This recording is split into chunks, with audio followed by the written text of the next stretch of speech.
Hey everyone, you made it to our show, Oak Road Diaries. It's a podcast where we get to take a journey into the lives of different experts and we get to explore their roots and their own self-care practices. In each episode, we dive deep into their personal philosophies, daily rituals, and transformative experiences from their lives, which offer all of us valuable insights and practical tips for our own well-being. Join us as we uncover the wisdom behind intentional living, one story at a time.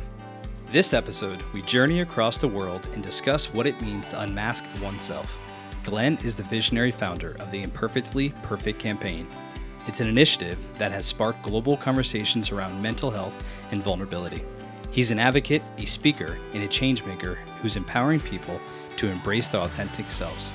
With a passion for reshaping the conversation around mental health and self-acceptance, Glenn has created a movement that has united over 500 influential figures, from Hollywood icons to global thought leaders. His work has impacted more than 12 million people globally, been featured across major media platforms including Sky News, People Magazine, GQ Australia, and Harvard Business Review, and continues to break barriers in personal development and social impact. Glenn partners with purpose-driven individuals and organizations that are ready to move beyond surface-level visibility. His work with clients focuses on deep alignment and powerful positioning, equipping leaders to be placed in the right rooms, understand and leverage marketing and PR, and create lasting networks that move the needle. And Glenn's journey is a living example of resilience, purpose, and what becomes possible when we stop proving and start embodying who we truly are. Join us as we dive deep into Glenn's journey, the power of storytelling, and how imperfection can lead us to a more fulfilled and intentional life.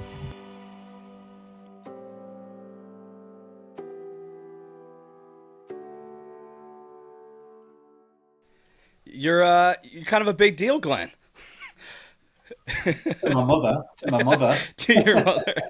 You're doing some great things, it looks like. You know, Yeah, I'm not doing too bad. 7 years in, and taking a mission placed on my heart to the world. So yeah, it's been a big 7 years. It has a lot for a lot of people. So we on our show here, we like to dive into the person, the individual. And I know you've been all over the world, and you've probably explained this story thousands of times. We like to get to know you. The roots of who Glenn is. Where did you come from? You know, how did you get to where you're at now in this international campaign that you're on? Oh, that's a long bloody story. I know it's a long That's long kind of thing. the point So of this, though, man. We just want to unpack it's it. an open forum podcast where we're you tell us whatever time constraint you have. You know, if you say, hey guys, I only have 20 minutes, then we're gonna hit bullet points. If you have an open time, I know it's pretty late over there. You're calling from Australia right now, right? Yeah, so I'm originally from Yorkshire, back in the UK, near Manchester. Okay. What I would say is I love the aspect of getting to know the person, because that's what I'm about. It's about accolades and everything else. It's an extension of what people do, but to get to know the actual person. So I originally stem from the UK, moved to Australia after I'd finished university, did my traveling, did all my fun days, got that out of the way, obviously met my now wife, got 2 kids. And I suppose probably 10 years ago, I suffered with a debilitating mental health issue with body dysmorphia. I was in the fitness industry. It wasn't until I turned 30 years old that I essentially started comparing myself to everybody else, thinking I wasn't good enough, little to say. That spiraled out when we had our first child. Moved to Bangkok. It was a case of, if you live in Sydney, Australia, there's hardly any childcare. You're on waiting list for up to a year. So it was, do we want to move to the UK or where my wife was originally born, to Thailand? Being British, I'm like, of course I'm going to choose Thailand, except it was to my detriment, because it took me away from normality, my friends, the culture was totally different. So So I it's a shock suppose, for you. yeah, well, I built a relationship, as I often say now, with the mirror. What started with 2 to 3 minutes checking myself out turned to 2 to 3 hours at its worst. So for those people who don't know much about body dysmorphia, it's not openly spoken about. It's becoming more prevalent now when you talk about it in the gym environment. It's essentially, there's one aspect where people are obsessed with perceived flaws. It's something's triggered within the mind, and they're just obsessive, which is what I was. So you'd see me on stage in front of a couple of hundred people teaching fitness, personal training, seem like this extrovert, back home in front of the hour for 2 to 3 hours, just pulling myself apart. Wow. The other scope of that are people that essentially can't look at themselves. They can't look in the mirror, they despise themselves. And I suppose that for me was a really detrimental spot, because when we lived in Thailand, we lived in a high-rise apartment, beautiful. I had the life. I mean, if you've been to Thailand, it's very cheap to live there, and you can live like, That's what I hear. I Yeah. mean, it's an incredible place. But for me, I was teetering over the edge, looking over this apartment complex, knowing that I wouldn't do anything because I had a newborn son and a wife. If it wasn't for them, I don't know where I'd have been, but it just showed me how deep and dark your mind will take you. So Wow. what brought that to the forefront was a day when my wife turned around. She suddenly started noticing, and she was like, look, a bit of hard love here. I'm not seeing my husband. Our newborn's not seeing his dad. You're spending more time in the mirror. You need to seek help, or we need to part ways. And that was the first time as a male that I broke down, sought help. A couple of years after, fast forward, I turned social media on because that was a big attributor to mine. Like these days, we see people comparing, competing, all the Oh, rest all of the it. time. Yeah. So essentially, when I turned social media on, there was a friend back from the UK I'd not seen for years. Used to train with him at the gym, that had passed away. There was nothing in terms of a build up on there. There was no accident. There was no illness. So I reached out to a couple of friends and asked, and basically he'd taken his life. But his social media had pertained to this highlight career and family. And I All saw this this good interlude stuff. of him and his Yeah. son, which was him kissing, cuddling his little boy and dancing. And that could have been my story had I have had that clouded moment of judgment. So Sure. that's my backstory to know about that. But I was going into Sydney one day when we moved back. I saw this big national campaign, and it was a little old lady with a bunch of flowers in Sydney. Like, I don't know, in a major city, you're thinking we're time poor. First and foremost, the younger generation's going to see this. They're not going to understand. Like a little old lady with a bunch of flowers. What? She's lost her husband. Right. It doesn't They resonate. can't relate to that. Yeah. Exactly. So Yeah. it quite frankly, I don't know if I can swear on this podcast, but it You pissed me can, off. man. It's an authentic podcast, so you be you. Well, it quite frankly pissed me off. Yeah. Like there was passion, there was resilience in me, there was a drive like no other, and essentially I'd lost somebody. So I was like, are we really spending that much money on a national campaign Wow. that is depicting an old lady with a bunch of flowers that if we don't read it, we're not going to know where it's about? Right. To this day, I will take my hat off and say that campaign could have very well done its job. But that was a mixture of frustration and passion in me that I was like, right, what can I do? And because I did photography for a long time, I picked up my camera and I thought, you know what? I'm going to depict the reality of mental health. I'm going to reach out to public figures across every sector. I've got nothing to lose. Utilize social media for its intended purpose. Use the voice note. Start reaching out to celebrities, local, then national, then international. Hey, I'm Glenn Marsden. I'm doing this. You don't know me from Adam.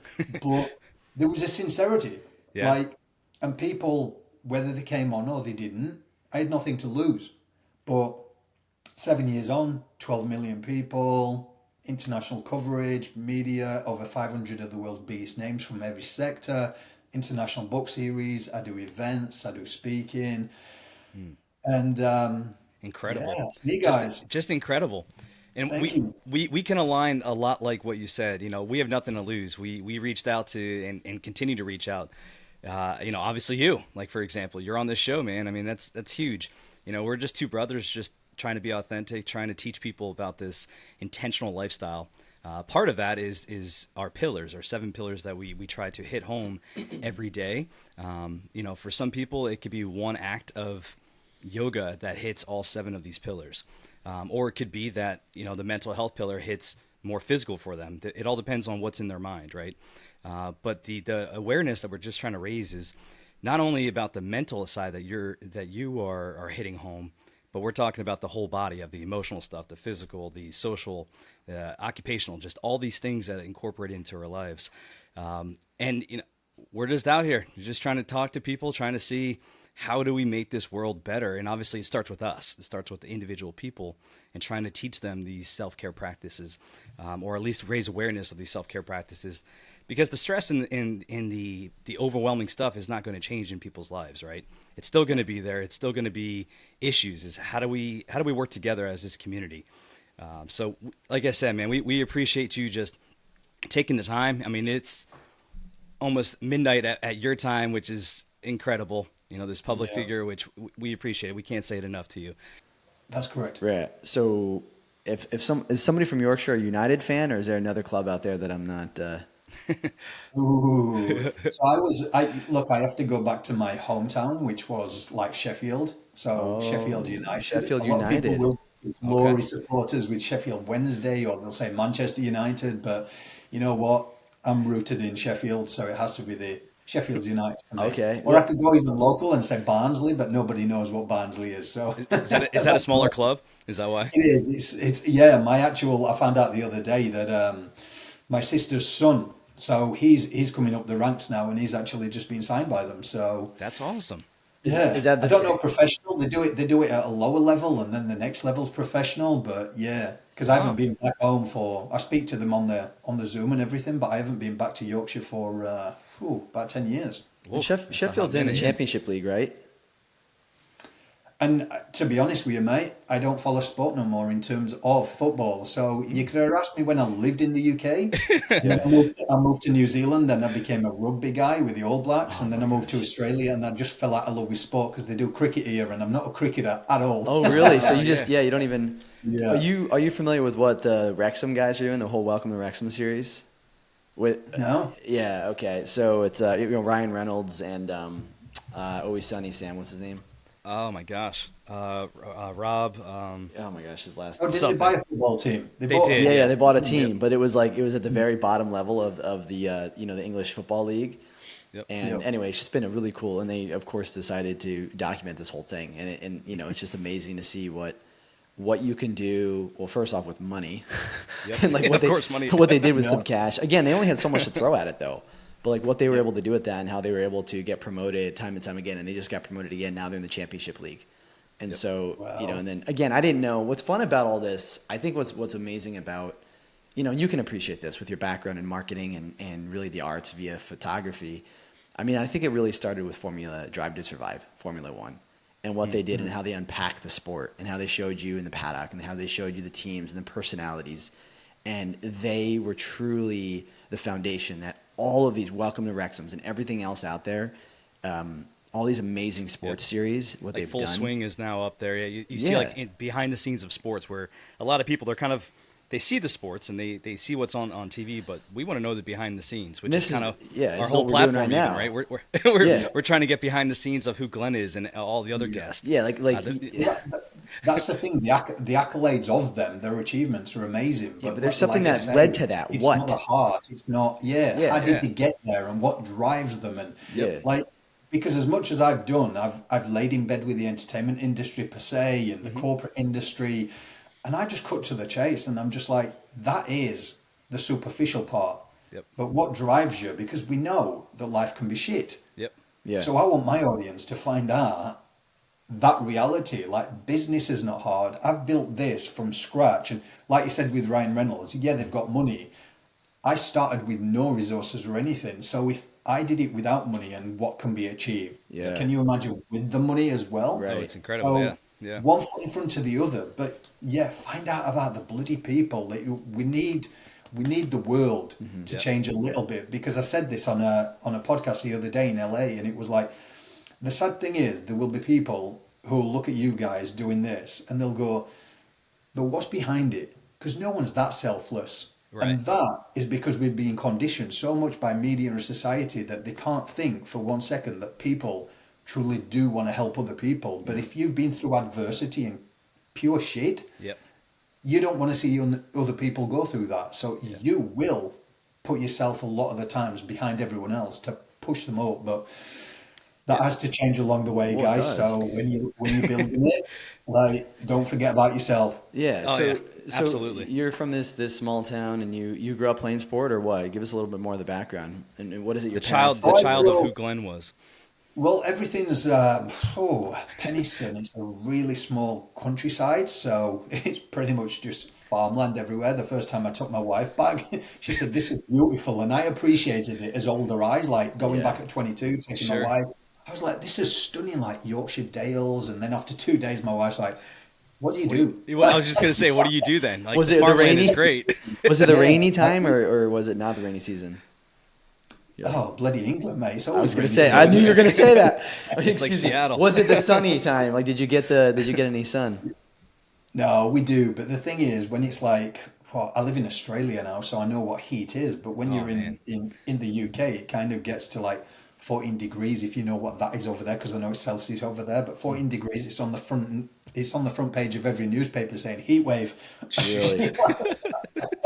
And it ain't a heat wave. It ain't. It's bloody hot. Yeah, that's Come like down in 60, Australia. 60-ish degrees Fahrenheit. Yeah.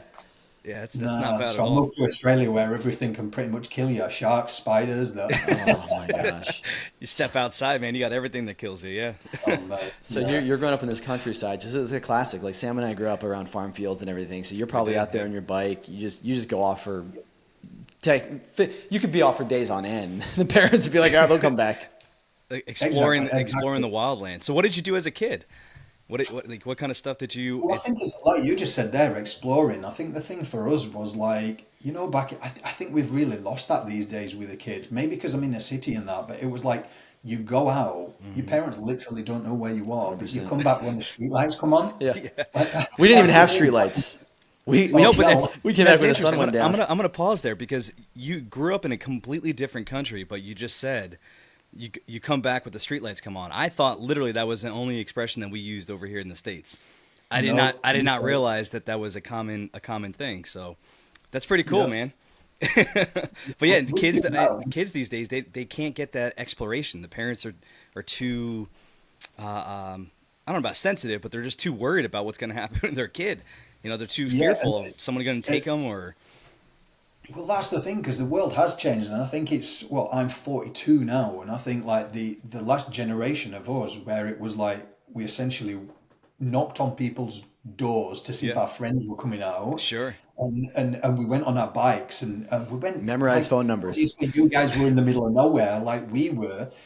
I'm thinking like we went off in fields. Yep. Someone could have picked us up, but you just didn't think about it because it was like you went to quarries, you got in pools that Oh could have yeah. been like anything in there. No But idea what was in there. Yeah.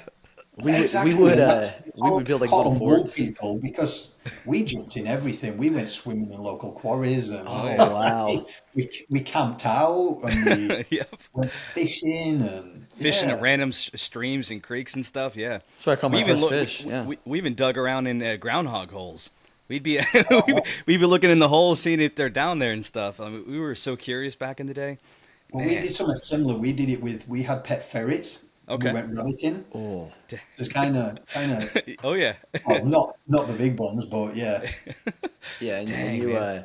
so you grew up playing because you guys over there graduate what we call high school, or is it secondary school? You graduate when you're like 16, is it? Yeah, 16, then you can leave and You go to yeah, but university. I think it's all changed now, hasn't it? They've got to go to like 18 and they carry on or something. In the States? Yep. Yeah. Yeah. 17, Yeah, 18. 18, and then they do 4 years from 18 to 22 for their regular bachelor's undergraduate degree. So you did you kind of know what you wanted to do at that point? You're 16 years old. Did you know like what you wanted to get involved in? Beyond that, like Mate, I once you went to still don't university. know. I'm 42. I was never one of those people that I knew what I wanted to do. It was like I literally, when I was going to study sports science, I worked in a hotel in hospitality, and I was like, oh, I actually enjoy doing this, learning the management. You see, the thing with me, I had a keen eye for watching everything, like jigsaw puzzle, how it all fitted in and how marketing worked and all this kind of stuff.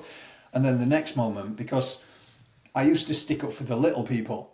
So we'd be working all these hours and we lived quite far away. And essentially, I remember over the Christmas period, it sticks out like a sore thumb because it's been my whole journey of sticking up for the small people, which is why I suppose I've been put in front of what I have done. Sure. And we'd be working like 12 to 14 hours, and then they'd be telling us over the Christmas period we'd have to go home and be back at like 6 a.m. in the morning, which was less than like 3 hours sleep. And the girls were crying, the guys were like complaining, and Glenn would turn around and go, hang on a minute, legally, that ain't correct. If you're going to do that, you can at least put us in a bloody hotel room in Right. the In the hotel. hotel. Yeah.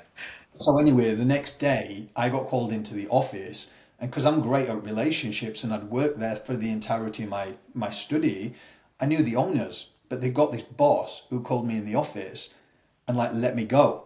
So I walked out and I like went straight into the gym next door, sat in the jacuzzi, and the one of the owners was happened to sit in there. And he was like, "What you doing?" Because he knew my schedule. I was like, "Well, they've just fired me, haven't they?" He was like, "What for?" He looked fuming.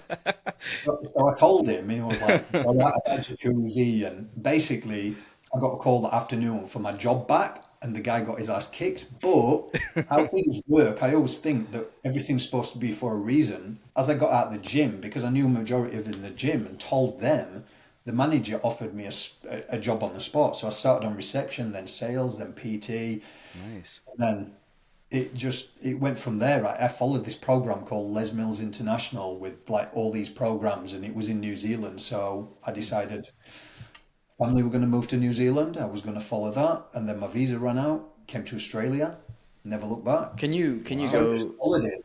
So you obviously, because you study sports science, so you were always interested in the body and the movement of the Yeah, body. What do you think?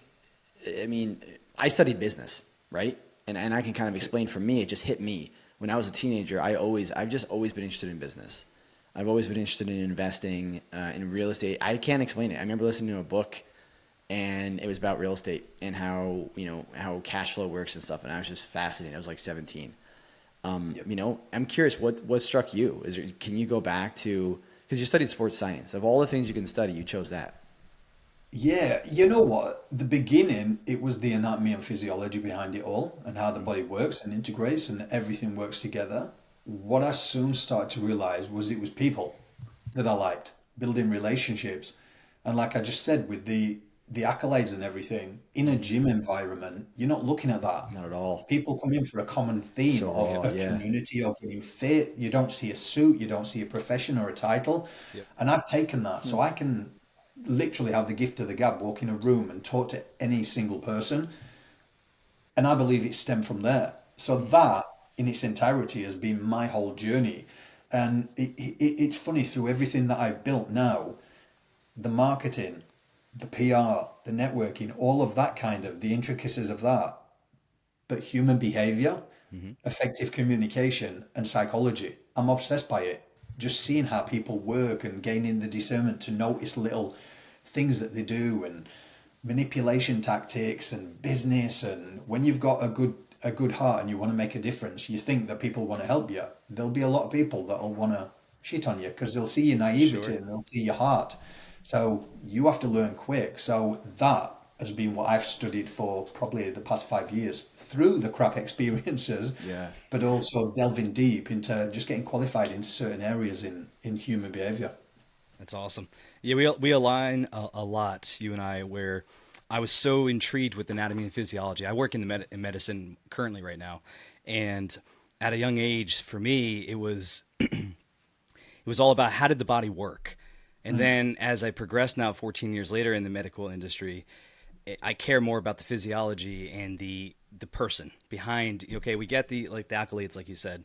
Every time I train individuals, for a living, new hires, onboarding them, right? And when I see that they come to me with all their accolades and all their initials after their name, I'm like, all right, this person's going to be a problem because all they're doing is hiding behind those titles. And Yeah. when you get to the root of them, it's like, okay, they need some help. They're hiding behind all the things they might have done in the past, or maybe they were able to, slide underneath.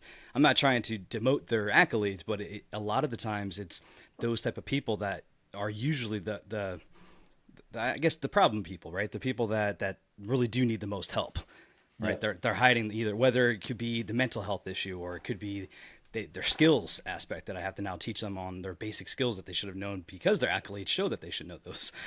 So for Yeah. me, yeah, I've definitely been on this journey of diving into the individual, which is where the happy atrium all came into play. Diving into people, diving into their roots, and then like I said, the podcast show that we're trying to just build this platform to raise the awareness of, hey guys, it's not that hard. We just got to think every day about living. And by doing that, by doing that, you're going to be a happier person because you're taking more control of your life. You're not going to be as reactive. But Yesterday, for even example, I was beyond strung out. I had so much stress, so much just overstimulating with all the young kids. You're still going to have it, and that's where the people that I try to explain this. It's not like we're trying to remove it. We're trying to help you guide through it, and so that you come out of it where it's like, oh, okay, I could grow from this. What can I learn from this? And I could just be better the next time that this overstimulation or whatever stress is causing me. Yeah. Well, that's the thing, isn't it? It's like the tools and the resources. Like, this is not just going to go overnight. Like, Yeah. it's a constant progression. And I'll tell you something, like, whilst you guys are doing this, you'll probably notice trigger points and old patterns that come up from your past. And you're like, holy shit, Yep. I need to work on that as well. Because this journey for me, it's almost like somebody put it in my face, this spiritual person, and said, when you broke through that glass, when you got better and you started the Imperfectly Perfect campaign, it's like you shattered that glass. And that's the analogy of moving forward and helping others, but you were consumed by that. So to move forward, I'd say this journey has taught me more about myself in what I can achieve, but also old patterns, habitual cycles that I carried on. It's so long that held me back through certain aspects as well. Because Sure. obviously creating something that blows up fast, there's a lot of people come towards you, a lot of notoriety, and then everyone wants a piece of you. What is it? Is it this? Is it that? Which takes away from the aspect of what you're creating in the now. Yeah. The It's rawness just of what you're trying awareness to at the do. beginning. Yeah, everybody needs to know where it's going, what it's doing, and that's societal conditioning. Yeah. So when something blows up that fast and you're just in fitness, and then like you were just saying about you got obsessed with business, I didn't have that background. So at the beginning with it, I was just like, well, I don't bloody know. I'm just doing It's this. like, how do I do this? Yeah. Yeah, how do I You keep were a up with personal it? trainer, effectively, right? And you're a photographer, Mate, though, too. I knew how to do my finances. Do you know what I mean? Yeah, But yeah, then Right. to do this, and then because everyone was like, is it a charity? Is it non-profit? Is it this? Is it this? And one thing about Yorkshire people is, and again, it's something that I picked up from my parents, is if you're going to do something, roll your sleeves up and do it yourself and don't expect other people to do it for you. So I took that to heart and carried it. And when everybody was saying, is it a charity, non-for-profit, started looking into it, got with a lawyer that I happened to meet, told me the difference between a for-profit and non-profit. I mean, I was green-eyed. I didn't know anything. And then basically formed a kind of a board of directors. And the night before they were going to sign, that gut feeling, just something said, no, this is not the way that I want to go. So I emailed them that night. And they were great about it. But then it literally led me onto this whole new area of these days that a consultant, the events and all that, I'm able to pour my money into what I'm doing and give free resources. And it's been going for 7 years. So it's unconventional. That's But awesome. if you heard on any of my stuff, it was this guy in corporate who said to me, Glenn, who do I invest in with the IPC? Because I never see your face on it. And I'm like, I don't want to make it about myself. That's the Sure. thing. When we see a certain person, it's always about them, which is great. But then what's the next step? So he said, look, you need to make it about you so people can connect the dots. Yeah. We, So at we, the we've been side told of the it, same thing. yeah, well, that's the thing. And I built it from legwork. I had to build my brand. So I got paid to do everything else. So I could pour into it. And he turned around to me and he said, Glenn, if you want to make a difference, make a non-profit.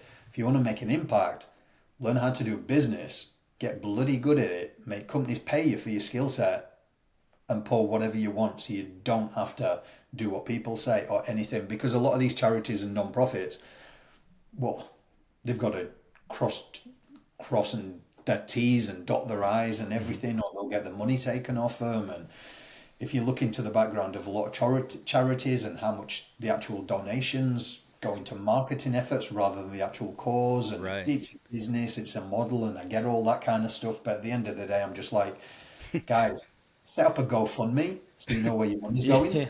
Yep. And So you said, for me, I've said it on so many networks, and I probably shouldn't, but I'm just like, the model, it needs changing in charities, because when you find out up to 80% in some charities go on marketing from donations, and you're like, you get funded hundreds Yeah. of thousands of dollars already. Yep.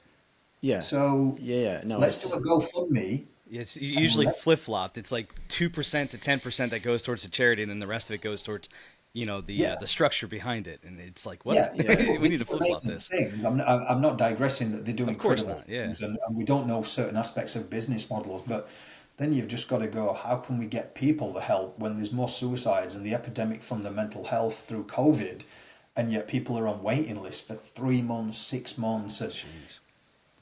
you've got people like who are giving free resources out just for that human element, so people don't feel alone through Right. storytelling, through podcasts, through magazines, through this, and it's kind of like, all right, we get you doing the research, but let's ask people to put donations into a bucket that someone manages, and it gets spread in the local communities, and then they can do mental health first aid for free. They can do that for free. Real They can do tools. Yeah. that.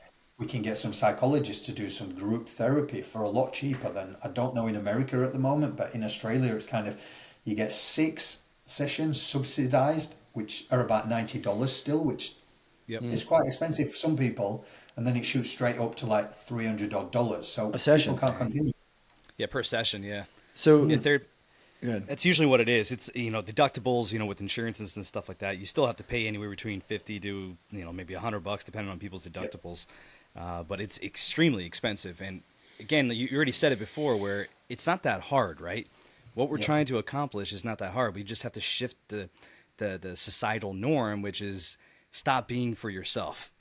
Yeah. All right. As human beings, stop this individualistic approach to society. Well, it's interesting. It's like, it's funny. We're all sitting here saying this, but at the end of the day, like, we're obviously, you're clearly making money and providing for your family doing what you're doing.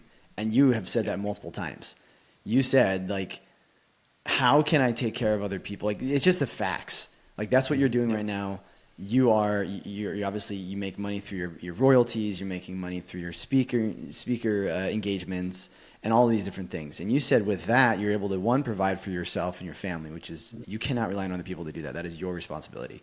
Yep. And then with the excess cash, if I heard you right, you're funneling that into these other campaigns. You, again, are able to provide, and then you offer. You're kind of you're saying, hey, listen, I'm putting my money into this. You guys want to put some money in as well, right? And it's allowing you to do that. You're adding value. You're making an influence through the value that you're adding in the world through your speaking engagements, your coaching, your masterminds, your books. Value. You're adding. With the excess cash, you're then able to put it into this other, the IPC. If I heard you right, I'm assuming that's kind of the structure. The only thing I don't ask for donations. So the IPC is all your money. It's all funded by you. It all comes from me. That's my gift to this world that I'll always say. It's a percentage that I give because, I don't want to ask for donations. Because then you're controlled, right? You're controlled by those donations, right? Exactly, but it's not just because of that. Like, I've seen firsthand the epidemic when people are struggling and they can't afford this, and like the cost of living these days, and the food, and yet you see these big organizations still give donations. And look, you know what? Again, each to their own. One of my things I always remember was, could you imagine, like, you raise $20,000 for a certain organization, and the next month you need help, and you reach out to that organization, and you're like, you remember me? I raised $20,000.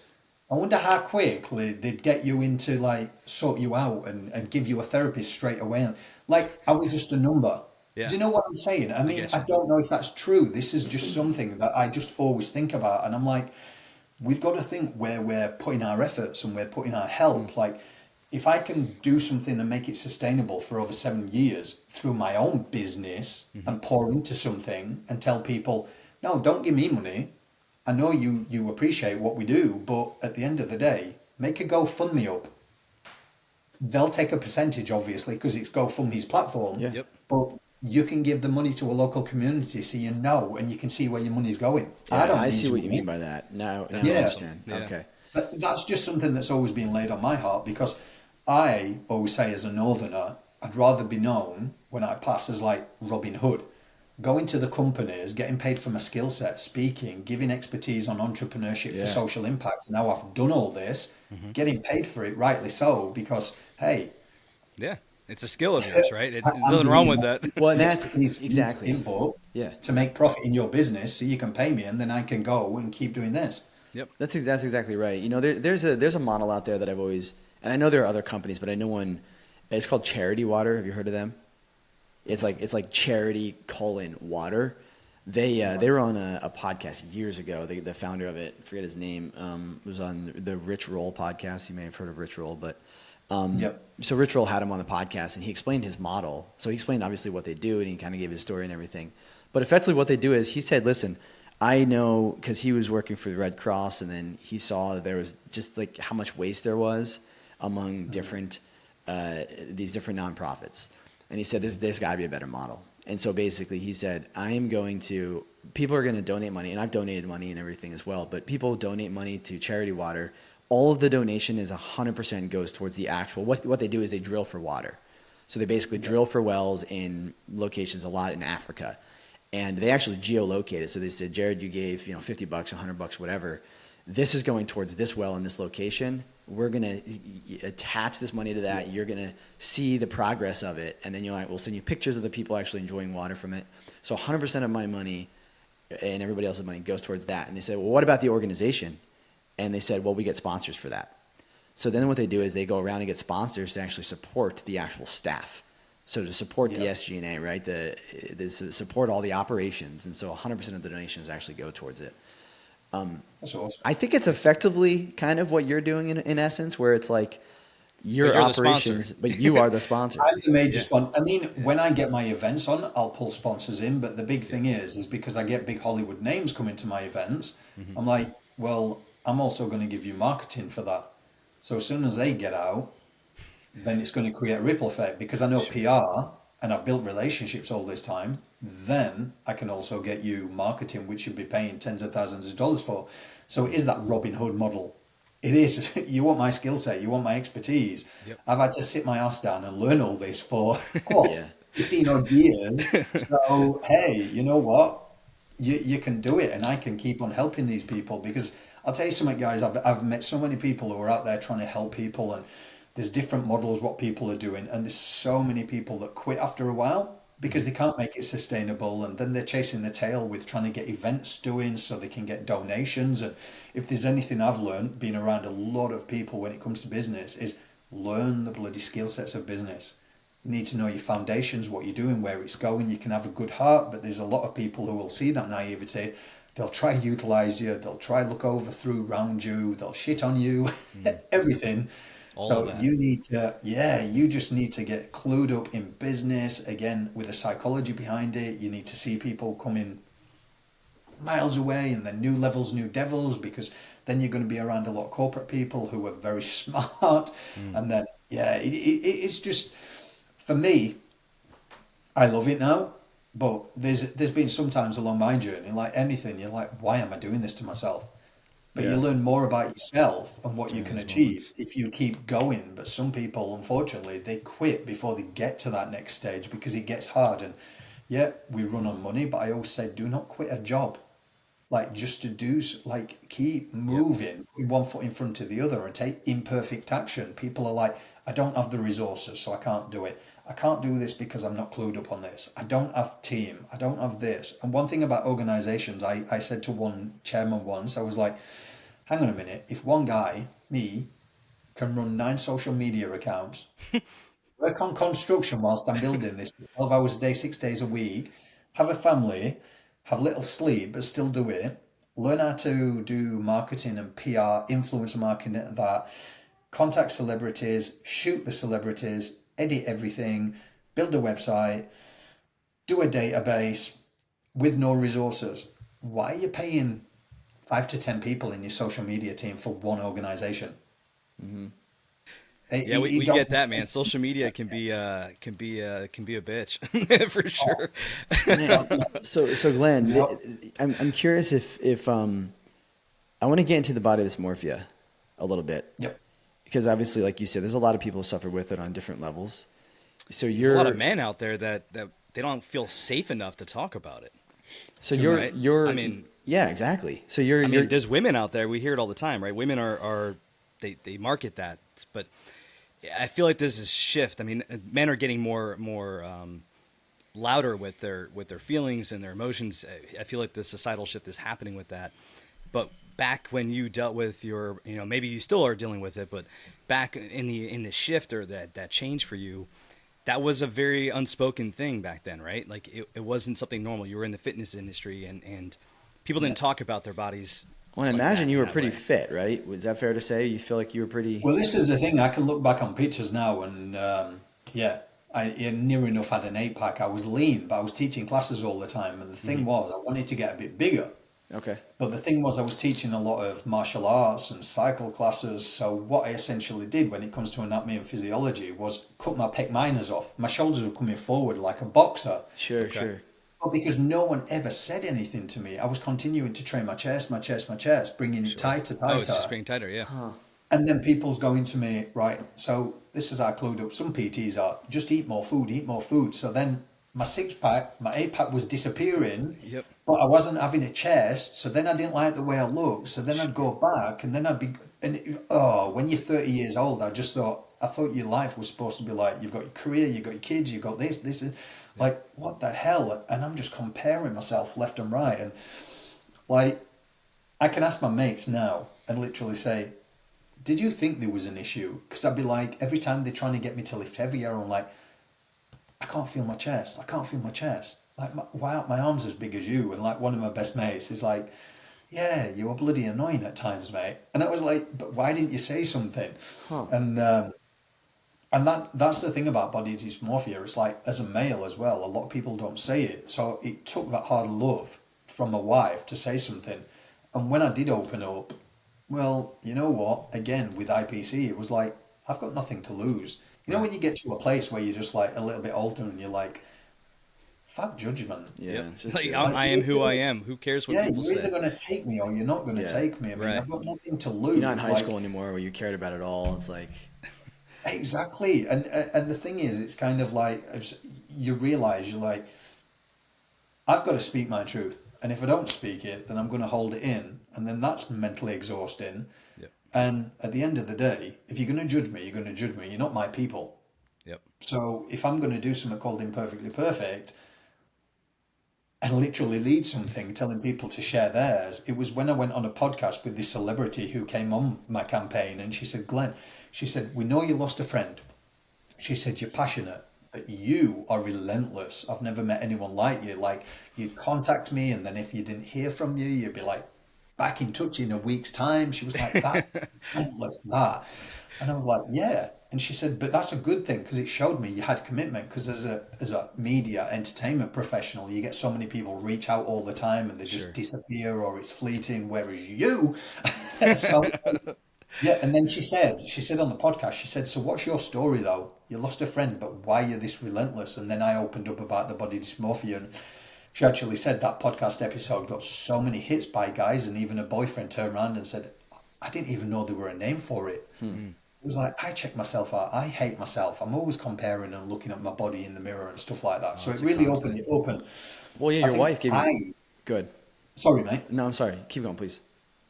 Oh, I was just saying, like, I even, like, Dr. Google, I'd never heard of body dysmorphia. Yeah. I put the symptoms in Google at first because I didn't even want to go to a doctor. Do you know what I mean? Of course. So Like, what do I say? Right, Yeah. check in the mirror consistently, this, and this. And it was like body dysmorphia. I'm like, oh, shit, what's that? So now going to LA, I'm still in the fitness industry in respect. I love training still to this day, but I go between LA a lot, and I'm training at Gold's Gym. I've got a lot of friends there, and Venice over there, Beach one? like, yeah, Venice Beach, you've got Bondi Beach, and I used to say body beautifuls. Like, you've got men and women who just look immaculate, and you start talking to them, and they're the worst. Their They body talk looks about their talk to, little, right? little pieces of their body that like, that's not perfect. Yep. exactly, and you're looking, and you're like, if you're What not are you perfect, talking about? we've got, oh bloody hell, when you're If you're not a 10, then what the hell am I? Right? Are there negative numbers?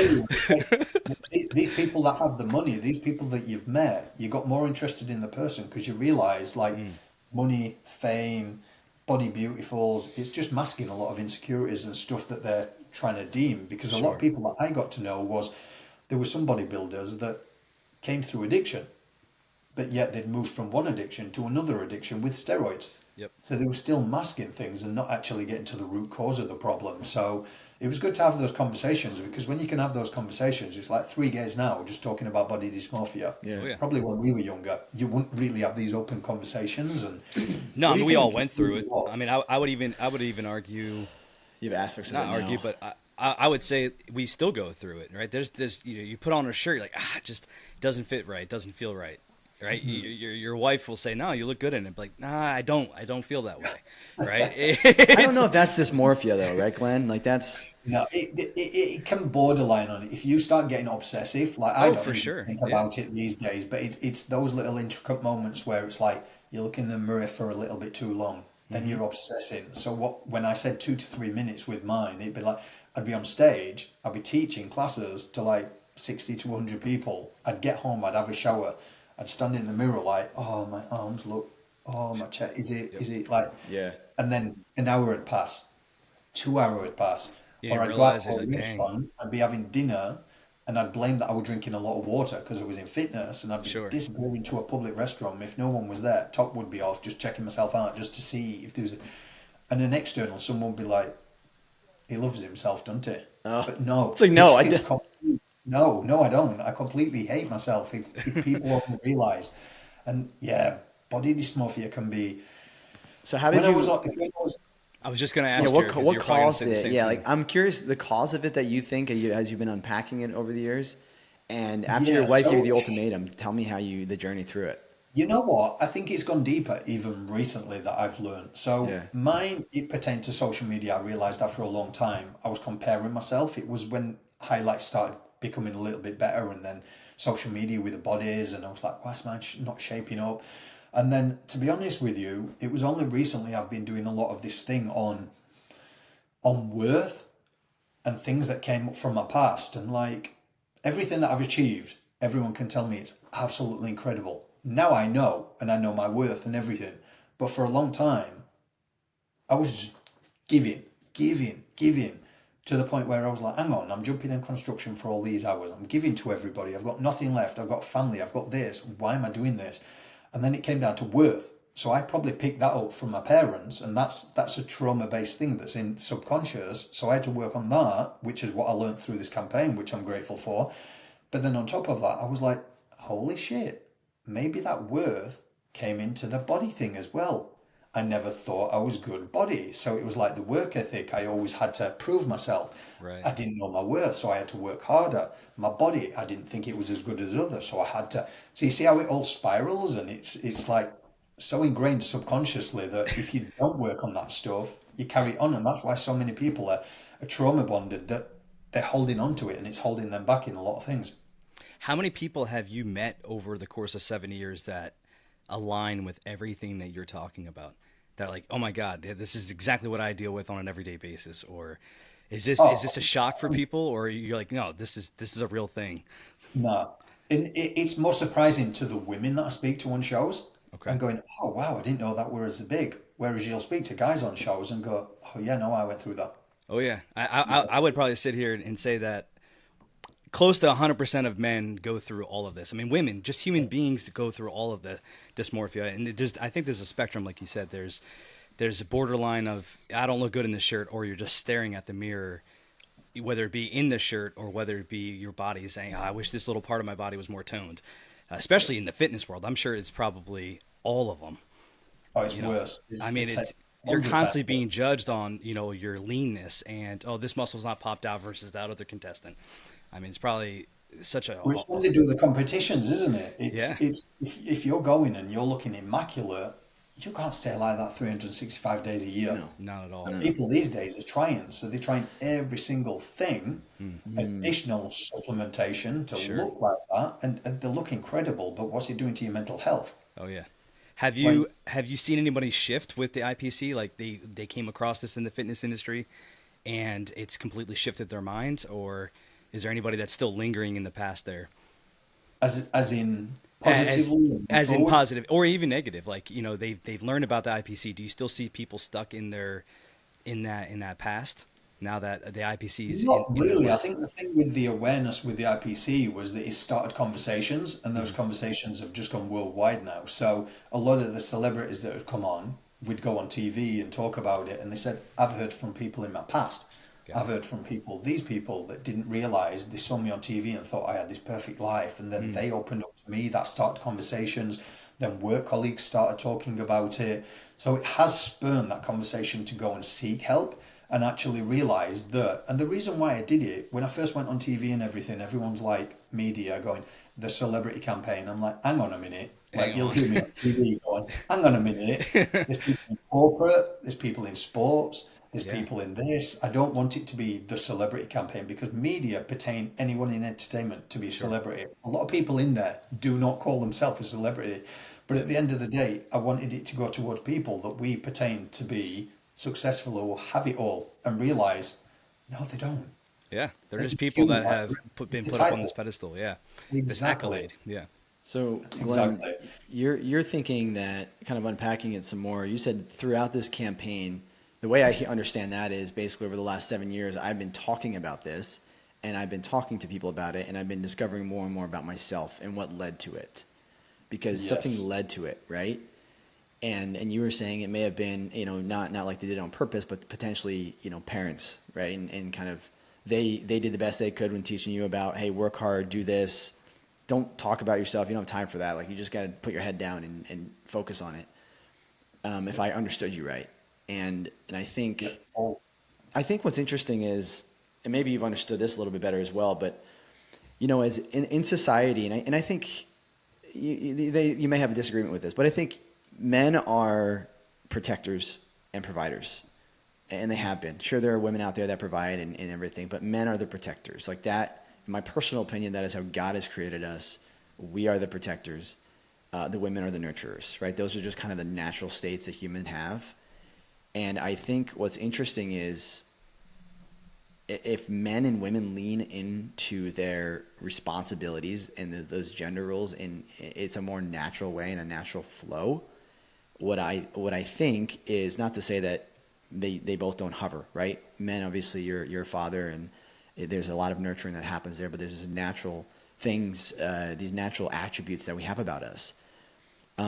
If you think about that and unpack that, and let's just say that we all agree with what I just said, and the fact that men are kind of seen as these protectors, who protects us, right? Who do we have to turn to? And maybe that's why it's been so difficult for men to be able to open up, because you're vulnerable, especially opening up to friends. It's like, who's there for us? The women have our protection, and that's great, but you know what I mean?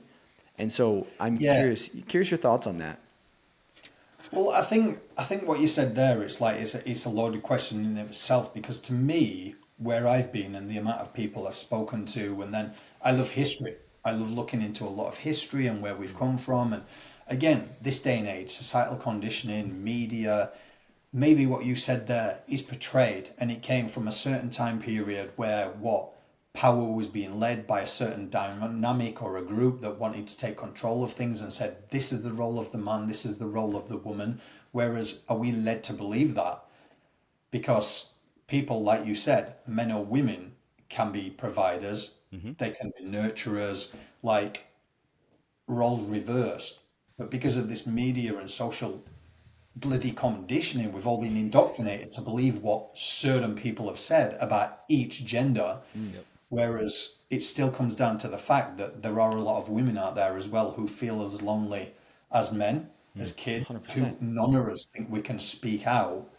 And the thing is, if we could take a lot of the media away that tries to portray certain gender roles as a certain dynamic and what should be done and how it should be done. I mean, anyone just has to look back in history and start thinking about why that was done and why what the dynamics of power was thrust upon it to control people, to manipulate What was the people, to context? extend that, and different genders and different sexualities and different this and what's wrong and religion and that, there's control, there's power, it goes on and on, because there was a part through mine where I went on this kind of spiritual exploration and then this faith exploration, and certain things didn't sit right with me, and I didn't like how people were like indoctrinated into fear in certain aspects, and then throwing that on and then preaching on that. And Yeah. I've been on a whole bloody journey over the last 7 years, guys. Trust me. Well, Like my legs are sore. yeah, Dude, I've been that's why I like traveling. the human behavior and the psychology, and I'll look into religion. I'll look into every aspect and just go, well, was this made through fear for Yeah. power to control a certain select of people? We saw COVID. Yep. We saw the power dynamics That's there. that's the latest thing, right? I mean, you say, Exactly. And it's all been exposed now. And yeah, thank God that I listened to myself. yeah. But I think I agree with a lot of that. I'm curious though. There's a reason I'm bringing this up because it's something that I think you had me think about. I personally, I think if you there is a lot of evidence. Take away all the context and everything else. I think there is an evidence where women, they do look to men for protection. Fill in the blank for what that looks like. But think about it, like you with your wife, and you 100% tell me you don't feel the mantle and the responsibility to take care of your family, right? And and I think my wife has helped me in a lot of ways because I haven't thought about certain things, and she has told me there's this gentleman out of actually the UK, completely blanking on his name, fathers, what is he called? Primordial fathers or primal fathers. And his whole idea is that it goes back to the primal innate state of us. Like what is innately within us? And there's a lot with that. And I think there's a lot of unpacking there. There's a lot of avenues you can go down. There's diet. There's all kinds of there's social context you can go down. And I think particularly with this one, his whole argument is like, listen, women, because there's issues with relationships and there's a lot of issues and there's a lot of reasons. Something my wife and I have been talking about a lot lately is this whole idea of protection and women, her wanting to feel protected. And there's different ways. And it's not just like I'm on a street and somebody comes up to us kind of protection. Right. But it's like, how are you there for me? How are you sacrificing for me? Right? And so there's layers to that protection. And this Primal Fathers guy, he does a really good job talking about it and explaining it much better than I do. But I'm just curious if there's been, taking away all of the kind of contextual stuff, do you feel that there's truth to that? And if so, in this whole IPC campaign, how can that help men recognizing that to really take on that responsibility? And I wonder how that can help their mental health. Or I'll even side note on that. So with mental health, men feeling outwardly vulnerable to explain themselves, right? You're aligning both those things. So what you do with the mental health awareness and what Jared's asking is, how do men feel? How can they feel better about being open about this protection?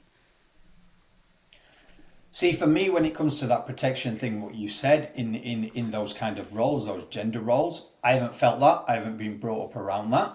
But when it comes to men speaking out, the way that I initiated it through the campaign was essentially getting people, athletes, strong people, leaders in corporate who have kind of positioned themselves in that authoritative space, per se, to share their stories so they could speak to those. So say, for example, I worked in construction when I was building everything, and what I used to see, there was a big disparity because they get a footballer that would come in and talk.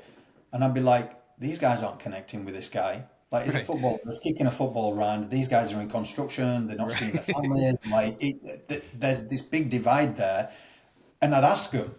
I'd actually ask the guys. I mean, that's all we can do, right? Yep. When it comes to professionals, I never sit here and say, I'm a professional in this area. I've got qualified in a lot of areas. I work with professionals, but we are awareness mainly. We do call to action so people can go and get that help. But when it comes to the awareness, it's a sense of you have to speak to people to find out what's working, what's not working. And what I did realize when I was going through a lot of my times in seeing what and what was not going towards people was that, especially with men, you have to get people on their level or people who are in their industry. So it's industry based and related who understand. So say if you've got a father, you want somebody who has attained success that can actually help them move through that dark time to the light by sharing their stories. Someone in construction, the head of, well, I don't know over there what the head of construction is, but over here, John Holland, major company in Australia throughout, to get one of the top corporate players that everybody knows that can come down, who understands what these guys are going through. Because again, construction, I've worked in it. 12 hours a day, 6, 7 days a week sometimes. You're not getting time off. You don't see your family. Most of them are divorced. Suicide's quite high in the construction industry. Sure. And then sometimes they're outsourcing and getting a footballer or a cricketer to come in. And I get it, talk about mental health, but like It's they're not just going to relatable to come them. out. Well, I've been one of those guys, and I've just gone, he ain't got a fucking clue. Right. Yeah, that's great. You play We football don't and talk about it, but like yeah.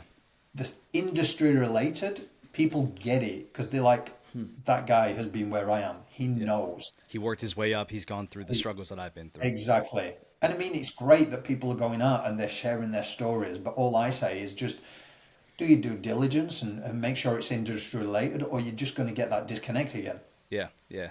I get that. Yeah. So you, yeah, that was just a thought that I had, and I was curious, your thoughts on that and what you've learned through, the whole IPC. What about for your own personal life? So, if you care to share between your wife and you, what's your dynamic like? You're doing all this international campaign. What's your day-to-day life like? What's something relatable for other men out there that either are on the same campaign or doing what you're doing, whatever, they're traveling working, internationally? they're busy. Yeah, they're busy Yeah, working. you know what? I will tell anyone this as the biggest piece of advice. Do not forget your family, right?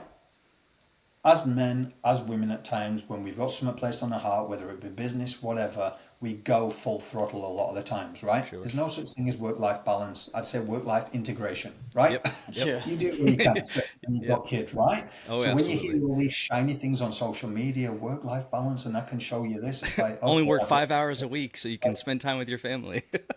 who's that guy that's gone viral for doing his morning wake up? I'm like, I can't wait to see a parent do that morning bloody wake up where they banana on the face and like getting I just saw a clip like that. I showed it to my wife. I'm like, look at this. Look at this girl. Like, who spends 2 hours a morning and who has the time with small kids to do that? How is that relatable to people? get up, slap your face a few times, a bit of water, and you're ready to go out the door. But yeah, for us, it's a sense I always say when I was doing it, and I'm this transparent about stuff. It's like, okay, I'm helping all these people. When I get to this position, then I'll have more time. Oh my When I gosh. do this, I'll Yes. have this time. And again, the tough love it's from the my trap. wife, I'll say, she's a rock because she turned around to me and she says, you know what? When you get there, congratulations, but we've probably gone. Yeah, we're not there. Yep. We're not going to be there. And that's where a lot of men and women fall into the trap when they're trying to chase something. Yeah, you can be helping every other bugger out there, which is great, but yet we're here. And the kids aren't seeing dad, and I'm not seeing my husband. Or vice versa, I'm not seeing my wife, and this, that, and the other. So you can't forget that base and why you started it, but don't lose yourself in it as well. Because I think a lot of people, when they try and be of service to people, there is a lot of things and dynamics that come in every which way, especially if something blows up really quick. Sure. And I was once, it was this guy, he blew up very fast. He was a social media influencer, right? And I never saw influencers. The difference to me is there's an influencer and an influential person. So I never got it, the social media thing. And then I heard this guy's story and he came on. And someone had once told to me, are you ready yet? And I was like, am I ready for what? This was like my first year of doing it. Are you ready for all the money comes? And I was like, a little bit of ego going, of course I am. It was like, right, tell me what you do. If I give you $1 million, what would you do?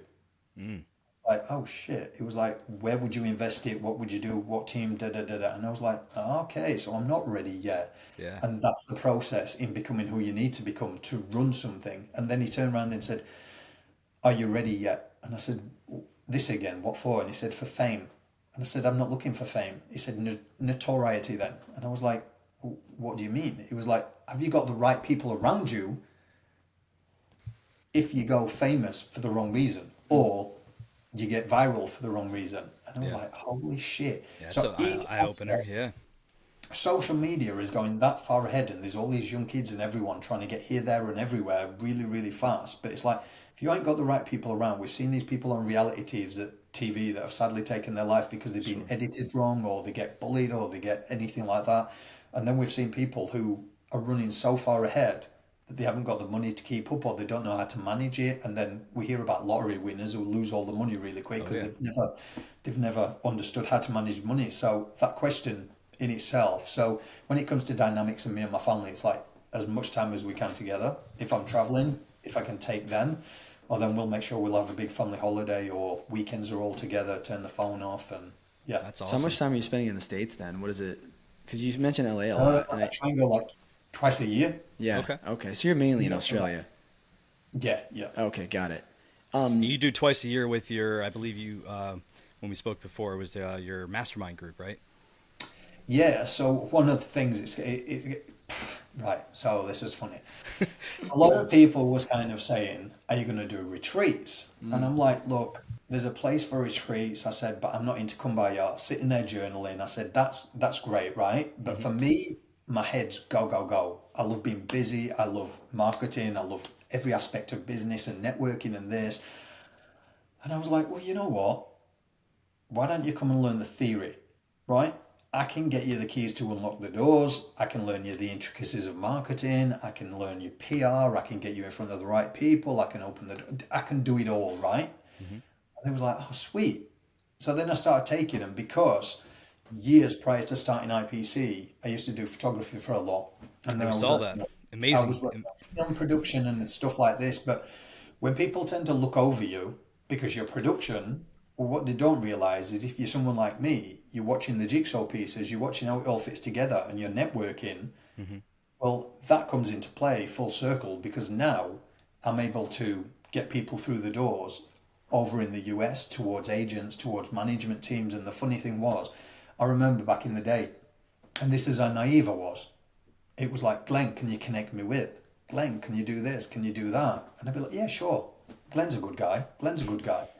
Never once got invited to events, never once got asked to go out with people, that all of this kind of stuff. So it was kind of this bypassing Glenn. Glenn's just good for this. Glenn's a free resource. Oh, wow. And that's why these days I'm just like, nah, sorry. Yeah. Sorry. You gotta Like, pick and choose. It sounds like, or if you want to be part of it, you gotta invest. You gotta invest in your time, obviously, but you also have to put in money well, for. that's the thing. It's like people these days just don't want to invest. Yeah. Like this has been for over 7 years, and then prior to that, it's probably over what 5 to 10 years of networking and all the rest of it that I didn't realize at the time is part of this, and then all that. But that within itself, aside, is like people are sold these days on the fast route, and we know you're never going to get there in a 12-week program that people are selling online. And these manifestation coaches and these and these. Like, I'm just like, each to their own, no judgment at all. But I'm like, sit your ass down if you do not have the resources and learn it like I did. I didn't have the resources, so I sat my ass down, never moved. Right? Until you If learned you it, have yeah. the money, invest in people that can help you, or learn it. But people don't want to these days. So how do people join this group? Is it they just go on your website, or is it a personal connection like we're having right now? So in terms of the Imperfectly Perfect campaign, they can go to the official website where there's free resources, there's the quarterly magazine, there's the articles, there's community initiatives. If it's anything to do with the wanting to learn marketing and all the rest of it with the events, the celebrities and all that, that's glennmarsden.com. Awesome. So you, I'm sorry, we went on a bit of a diatribe there. We were talking about the body dysmorphia, and I realized we never even got your story of how you got through it. Oh yeah. We're going all over the shop tonight, aren't we? I mean, it's fine with me. I That's know. how conversations go anyway. No. Well, that's what I'm saying. It's like we're sitting at lunch, we're just chatting. You know, you go down. Three guys on a park bench. Exactly. So any women listening to this are going to think this is our guy's talk. It just goes everywhere. This is exactly how we talk. Squirrel. Okay. It is. So when my wife said that to me, I went to see, and I'll always say to people, if you don't get kind of the answers you're seeking at first, keep on trying to see someone. So I went to a general practitioner, and you've got to think at the time I was living in Bangkok, they're not aesthetically based or minded. It's all about education in Bangkok. Like we lived there, it's education. Whereas like the Western world more is you go to the beach and you can see these issues a little bit more. So he didn't really help me. He couldn't see what I saw, but yet there was nothing to see. It was in my Right. head. It was all in your So head. Yeah. he should have really said, you need to see a psychologist to talk about this because like it's in your head. Yeah. But Nothing he didn't. physically is wrong with you. It's just Nothing. yeah. And I was just like, can you not see? Can you not see? And Yeah, I need you to tell me what I'm seeing to see, like, I need validity for this. I'm like, okay, but that's how dangerous it is and how deep and dark your mind can take you. Just these obsessive thoughts. And yeah, so I actually, by the grace of God, I'll always say, is a few weeks in, we got an email from a childcare back in Sydney, Australia. It just came out of the blue saying, look, we've got 5 days a week if you want to take it. So I saw that as my saving grace. I was like, right, can we move back to Australia? Nice. Luckily, my wife said yes, right? Yeah. She easily said no, like we're not up even. She said yes. So we went back and there was a bit of normality there.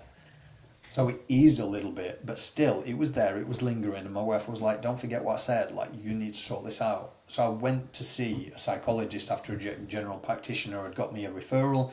And he did something like very unorthodox. He was like, look, I know a personal trainer who went through this.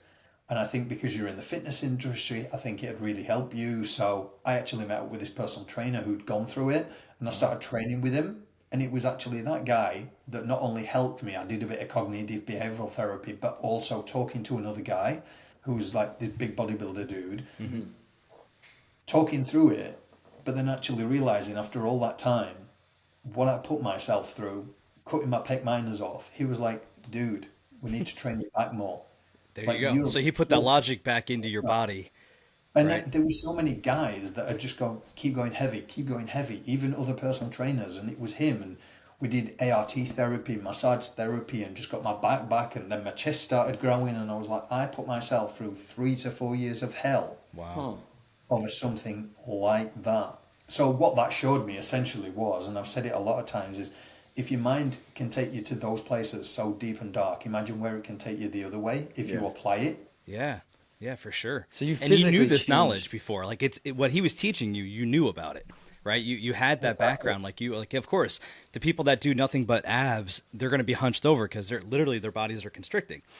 So Exactly. even though you had that knowledge, it was your mind shifted, and it's incredible. It probably happens so many times for people out there in the world where they know the knowledge, they know what they're doing is wrong, right?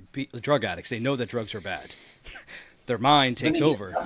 It comes from somewhere, doesn't it? And that's where, Yeah. like I said recently, even delving even deeper into some of my stuff, like it was just that worth thing. Yeah. So that's clearly come from me not feeling worthy enough over something, and I don't know where that part came from. Are you but still obviously I unpacking feel that? I feel that.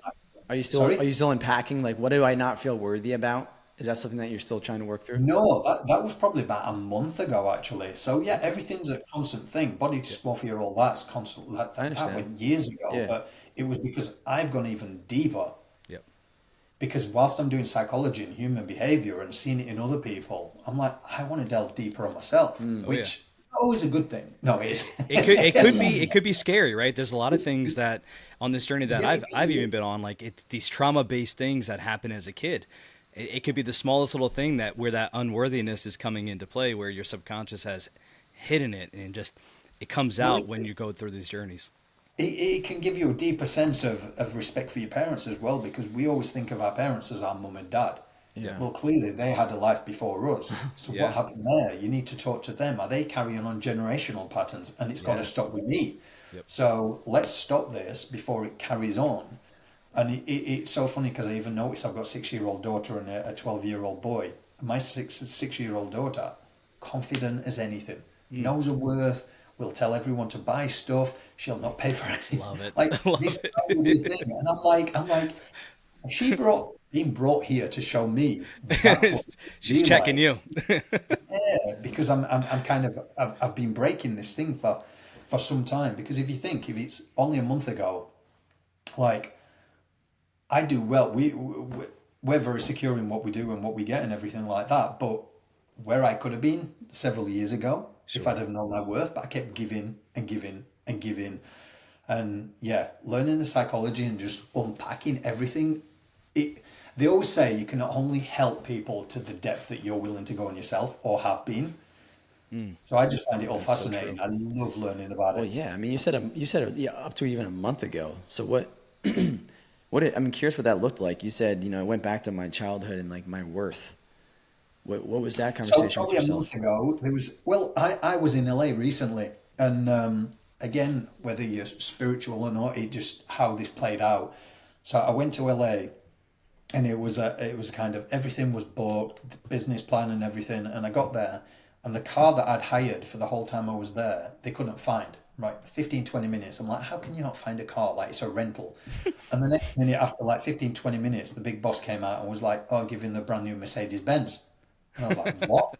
Straight away in my head, I'm going, is this insured the same money that I'm paying? Do I have Right. money? Like, I'm going back into these old You're like, I patterns. rented a Prius. Exactly. And the actual the pad that I'd rented the day after, before clients were coming in, got a text message first thing in the morning, just was like, oh, there's water damage in the building, we're gonna have to cancel on you. And Oh I'm like, man. what the like What the heck? So you know what? I was frustrated. I couldn't find anywhere else in Venice, in Santa Monica. I was like, there was 2 bedrooms, there was these. I'd got clients coming to put in there and this, that, and that. And I was like, you know what?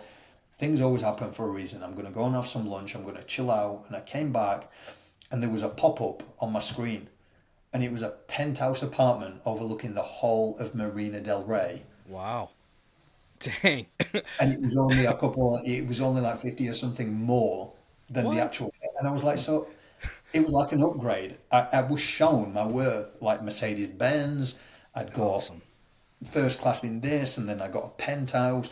And that's when I was working on things, because I was like, why did my head straight away go into how much is this and what's that going to be when I Mm. know that we've got savings and I've got this, and it's just unpacking things, and it's like Yeah.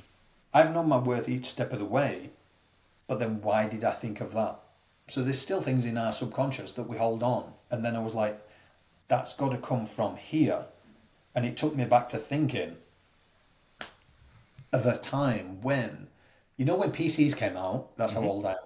So we went to the shop and we was bugging my mum and dad to get a PC. Now my dad didn't know anything about technology or anything like that. He was a welder. He was like a working man. And we went in the shop and the sales guy's talking about it. And my dad had seen a couple of $100 or pounds in England Hmm. or what he'd seen as the TV screen. He thought that was the computer. And when the dude turned Yeah. around and it was like, no, no, no. So this monitor, that's your computer. And then Mm. it came up to like several £1,000s. And Yeah. my dad was like, oh no, we don't need one of them. That popped in my head when I was thinking about this. So I've carried that all the Incredible. way through as kind of like, you need to this, that to that. Don't have a credit card. If you can't afford something, don't put it on that. Mm. And it was just unpacking it. So like I've known my worth growing up, but there's been little things of going to that next stage on certain aspects of holding myself a little bit small because I'd not quite cleared that. That's incredible. Interesting. I mean, man, that brings me back to my childhood. I I got was just gonna. You're just thinking about Jared and I things. obviously are brothers, right? You knew that. Some self-awareness to you guys, you'll be like, all right. No, it actually brought back a story, Jared. Do you remember when Dad brought home that It was that all computer? lined up along the wall, and he had a bunch of It crap. was. Is that We what? couldn't afford shit back then. Yeah, Is that what you exactly thought what of? I was thinking Oh about. my gosh, Glenn, I was thinking I that. remember that. My dad, similar to yours, you said your dad was a welder. My dad's a truck driver. Not a lot of money, but yet PCs just came out, and so he's He like, loved "Hey, I got this technology. new Opposite gadget." to your dad, he loved gadgetry. Like he Loved likes- Radio Shack. he I likes don't know technology. if you guys had Radio Shack when you grew up, or if that was No, international or I've not. heard But Radio Shack is an electronic store, like Best Buy, or I don't know what's over there in Australia, but like any other electronic store. And he loved his gadgets. Man, it brought back. But it's so interesting that you talked about how I think about stories like that, and that wasn't the only thing my dad brought home when he couldn't afford it. But that has helped me just in my adult life realize I do not want this, and I'm not going to want it in a year or 6 months from now, so I don't purchase it. But just having that childhood trauma, right? I'm gonna make it loose as a trauma, but a childhood event that has led me to think of this mentally. That's it's interesting that I'm gonna go back. I know it's a small little detail, but your penthouse that you had. Now, how many people were you hosting in this event? So there was two there, and there was a couple that obviously live in America. So it was only two that I had to put up. Okay. But yeah, to have the whole of the penthouse on the top floor looking over and Did you like stay with them? driving, I did on one of the side rooms. It was like getting up That's each awesome. morning, getting my Mercedes I mean, Benz that helped top your toe. personal brand too, did it not? Right? I mean, people being I able to did show what's through. it helped your personal brand for sure as well. Like, Well, this is one of the things. It's like if I put something on my socials of stuff like that, it's what it represents. I always put yeah, because when you see these highlights, that's one thing I'm kind of against. Like people who are just trying to portray that they're making all this money and they're Right. doing 6, 7 figures and stuff like that. Because I'm just like six, That's seven against what your figures whole is platform not. is. It does not come that easy. No. Like when people say I'm making 10K months, and I'm like, show me a bank. I want to see it consecutive. Like, and people are so scared to ask these coaches and all these people. I'm like, if they're making it, they can open the bloody bank account in front of you and tell you and Right. show you. yeah, Right. Because if you're making it at 10K is easy, what we're teaching the younger generation, like they're not going to work a real job. Nope. And I'm not saying, well, everything's a real job, but these days it's kind of like if someone's earning less than 10 grand a month, that what they're lower than? Oh No, yeah. like Oh, that dives into so many things, man. It just you give your kid these $500 Jordan shoes. You know, what are you setting them up for? It's yeah. great that they have it in the moment, but what unrealistic expectations are you really setting without actually knowing you're setting it? Yeah. It So is. everything I post will be a reflection of something that's transpired or the results. It's always about the results, and there's always my clients on there when we're at events and they're right. getting up speaking. Because there was a time, it was even my Sydney event where one of the guys that I know, he turned around, he said, "Why wasn't you on stage more, Glenn?" And I was like, "Why do I need to be on stage?" He was like, "It's your event. I'd be up there all the time." And I was like, "Because I can stand back and appreciate and them seeing themselves going, I'm enough as well." Because there was a time I didn't feel enough. Yeah. And then I've done that and I've created it. So if they feel enough now, they can go and inspire more people. And that's how we can kind of break that generation thing of going, let's stop being bloody selfish. Yep. Yeah, it's not about you, right? It's not about the IPC is not about you. Even though you're behind it, it's I Yeah. created this because I want this community, these people to realize it's about all of us and we all have to work to this together. Yeah. And But you have to, with you guys doing the Happy Atrium, and you'll know with the business kind of, it was when I moved in the corporate sector when he was like, "Glenn, who do I invest in?" And I was like, "What do you mean, me?" He was like, "Well, you could have fooled me because I can't see you on this campaign Right. anywhere." And that's when kind of my personal brand came about. And yes, I have to put myself out there on networks and that. Otherwise, people can't see a connection Yep. right. and they can't hire me to speak. But that felt awkward for a long time because I didn't want to make it about me. So you see how you keep this. I think we're in that struggle. At least I am still. You know, we're newer, right? We're newer within the last year or so, and even more so this podcast show is brand new, right? You're our third guest, or third or fourth guest here, and it's not about Jared and I. We're just two brothers that are just trying to raise this awareness, and it was a struggle for us to put our faces out there. We were putting some pretty generic content, and even now it's still in my mind generic content, but it's still something for somebody. It might hit somebody at some point. It's not about us. It's the podcast is us talking to you guys and whatnot, but the Happy Atrium is an idea, a philosophy that stop being reactive to life, make it simpler, and just think about your day. think about every little step of your day that you're dealing with. Super difficult. Jared and I are right in the thick of things. It sounds like you're right in the thick of things as well with those young kids. I have 3, I have 10, 10, 2, and 6 months. Wow. I'm right in it, man. So it's Wow. it is difficult. Jared, you got your 4 kids, all young, all under Oh, the we age of had to split 12. it too. Like two's a lot, guys. Oh Three and man. four. It sounds like your wife works as well, Glenn. Yeah, so we both work from home. Pretty Yeah. much. Nice. Okay, That's cool. awesome. Yeah, So there's not too bad. COVID did that for us, didn't it? Yeah, that's We got home a lot more. I know. what does your wife do? What does she do for work that she's able to? Project manager. She works for the government, so Oh, she's cool. in the fire service. Okay, and then she's from Australia as well. She was born in Thailand and she grew up in Florida, and then Okay. she moved back to Thailand, and then she came to Australia. Then she met this English guy. Hey, look at that, man. A melting pot. Yeah, Glenn, I'm curious. Somebody like you, it sounds like you probably focus a lot on habits and trying to, evolve. I would imagine. I'm just curious that what are your habits and like kind of routines that you have that allow you to show up even, and especially on difficult days? Yeah. With me, I get up at 3 a.m. every day. No, I don't. I was like, wait a second, it's 12 o'clock right I go to now. bed. I go to bed at 12:30, and I'm up in 3 hours. Hey, I'll put a banana on my face. I'll do the ice bath. do the ice I'll bath do on my face, and I'm good to go. That's why I always say as a parent, it's integration, right? You have to work around your family. So it's a sense of I will make sure that there's time for the family. I'll make sure that there's time for me. So the gym, like I'll go twice a day. Like the morning is my gym time, but in an evening when everyone's settled down, I'll go and do some cardio, right?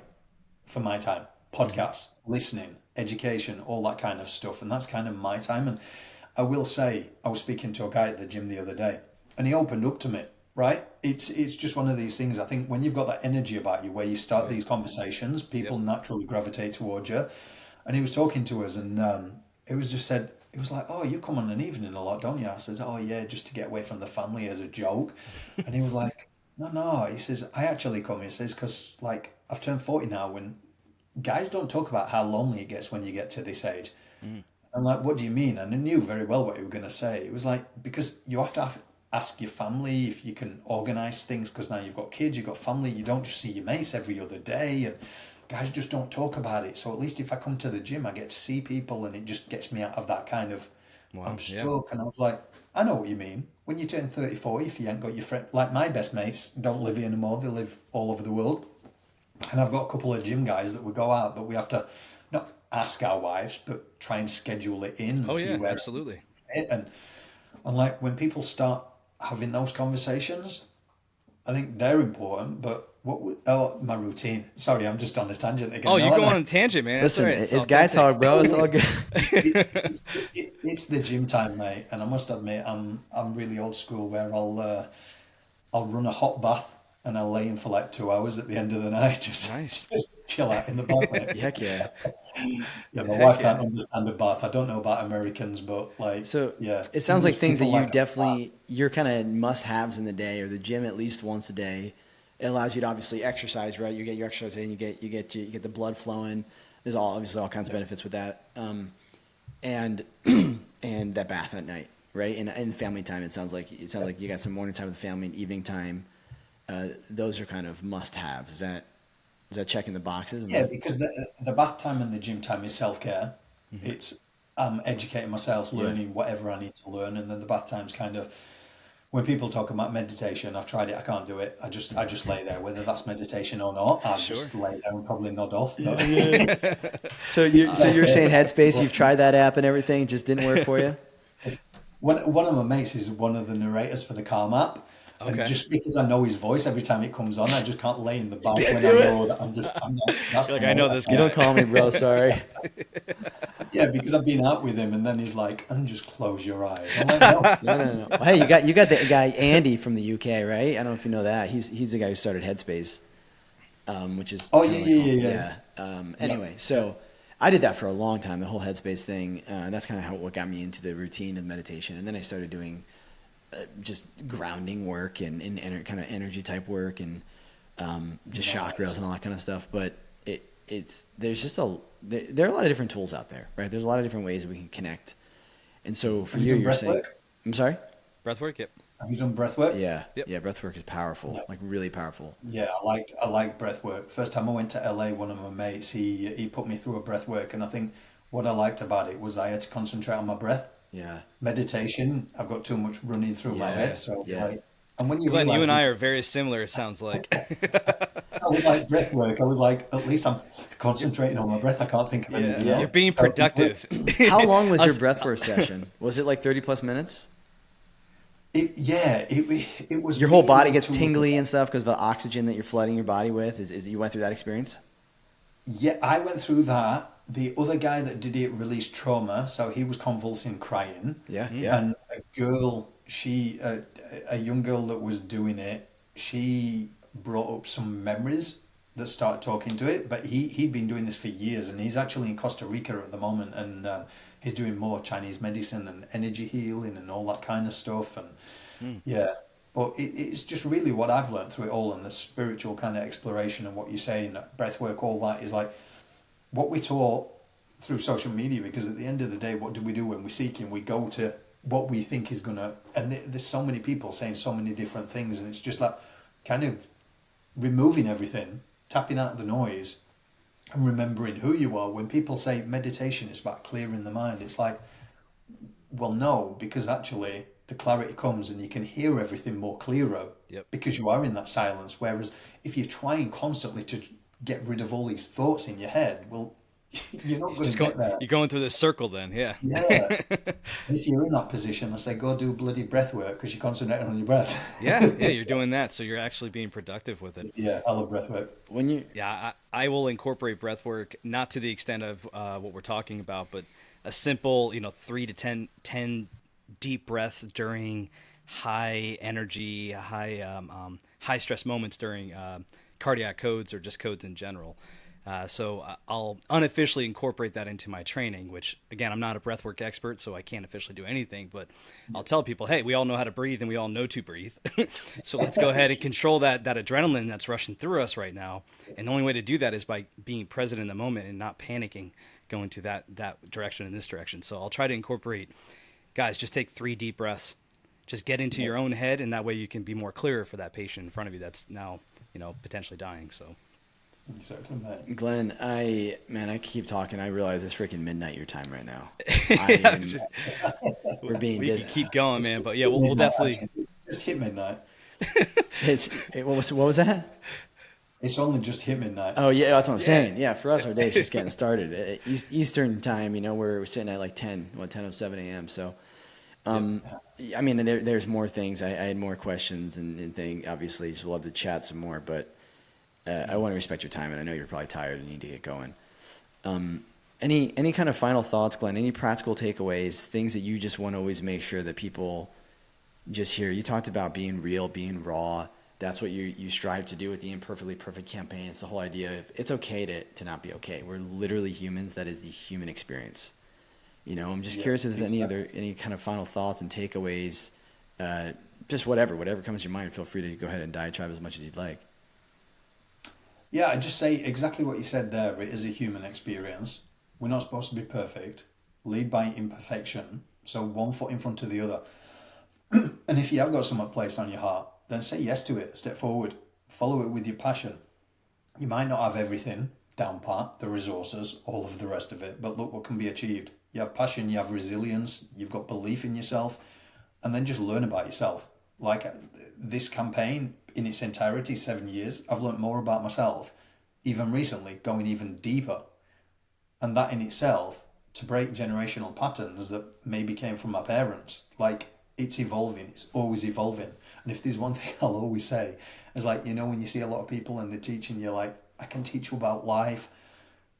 I can't teach you shit when it comes to life because I don't know everything about mine. I'm just like the wisdom. The more I learn, the less I know. And you might have heard that before, but I'm always like, I never want to sound like I'm preaching. Yeah. Because I'm just like, when it comes to life, it's like when you think you've got it and like you're learning or you do learn about chakras and your breath work and all stuff like that. If you go on this spiritual journey, you're just going, it knocks you for 10 in every which way. You're going deep. More stuff keeps coming at you, right? You're like, you're feeling good, and then but it's amazing. It's like I could talk about the spiritual stuff all day long, like because everything that's happened, and that's why with the penthouse and everything's symbolisms, and everything comes. And I've been with world leading shaman, and they've told me stuff, and then prophets. But then I've also seen faith used as a way that people manipulate people who need help, and I've seen prophets, wolves in sheep clothing, just to. What do you mean by the symbolism? Do you mind if I unpack that a little bit more? That you've seen? So kind of like when it comes to that spiritual kind of thing, it's like I was speaking to a lot of my friends, either prophets or they're trance channelers, and I was talking about the penthouse and the Mercedes, and they was like, yeah, symbolism. It's like it's bringing everything that you've worked towards, all of those manifestations that people talk about. Like we do it whether it's good or bad all the time, right? Yep. So it's not like there's a certain way. What I always say to people, and this is one of the things I'll say, if you're on social media, obviously the algorithm, if there's Tom, Dick, and Harry, as I pertain to say, who are telling you this manifestation technique works and this, and this, what it should be telling you is that it might work for them. But yet the common theme is that their program will work for you, but their program is completely different to each other's. Oh, it So is. if Yeah. it does work for them, great. But it's not entirely going to work for you. So what it should be telling you is tap out of the noise and find out what you need to do, right? Yep. So the symbolisms with the penthouse and the Mercedes Benz is essentially those things that are bringing that manifestation into reality. It's showing where everything's been leading. So I get mine, I can ask a question, it sounds weird. I see auras around people, I see colours around people, I've seen them for ages where it really annoys me because I can't see the face half the time. And then feathers. Feathers will just appear, just a random feather. I'll ask a question and I'll say, right, bring me this feather, and it'll be a certain colour that I'll actually ask for. And that's when I started believing a little bit more, because at first I was like a Yorkshire man. I was like, oh, this is, yeah, whatever. I was like, you can't tell me anything. But I've been told so much stuff off trans channelers, and I'll, Man. I'll have to tell you the best one before I go. I can talk for ages as well, guys, right? I'm fine. Especially with So, this, yeah, I relate a lot with you. When I first met my wife, I saw auras around her, my mother-in-law, other people, and I never experienced that before. I've been told through this journey, it's your third eye. Your third eye is open or your third eye is closed, and I haven't seen it for quite some time. And I was told recently by somebody, it's because your third eye is closed. Think back on what you were doing back then. How free was your life?